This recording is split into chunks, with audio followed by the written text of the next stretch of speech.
મેં પત્ર એક લખ્યો છે આજે, સિટી વિસ્તારમાં હેલ્મેટનો કાયદો રદ થવો જોઈએ.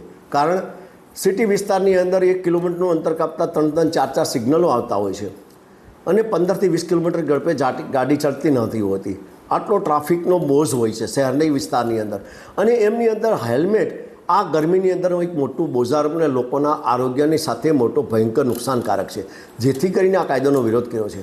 એક શેડેથી બીજે 10-15 કિલોમીટરને અંતરે એને ધંધા રોજગારીએ જવાનું હોય કે હોસ્પિટલ જવાનું હોય, કોઈ પણ કામ અર્થે જવાનું હોય તો એને 1 કલાકથી 1.5 કલાક એને પાસ કરવો પડે રસ્તા પર.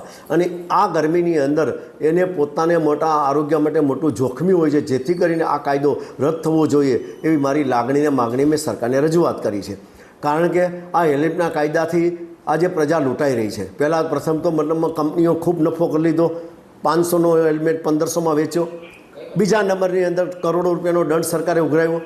ગરીબ અને મધ્યમ વર્ગની સરકાર પ્રજા લૂંટાણી.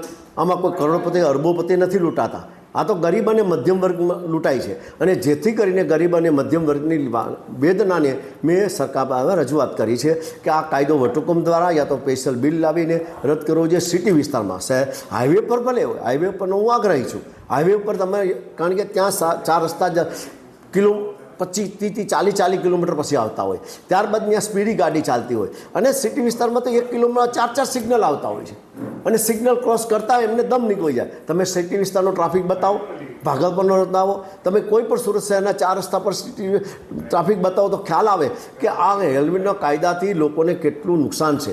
બીજા નંબરમાં ગમે ત્યાં માર્કેટમાં જાય, હોસ્પિટલ જાય, સ્કૂલે જાય, હેલ્મેટ ચોરાઈ જાય તો શું? હેલ્મેટ ચોરાઈ જાય એને નવો હેલ્મેટ લેવો પડે, કાં પોલીસ દ્વારા દંડાય.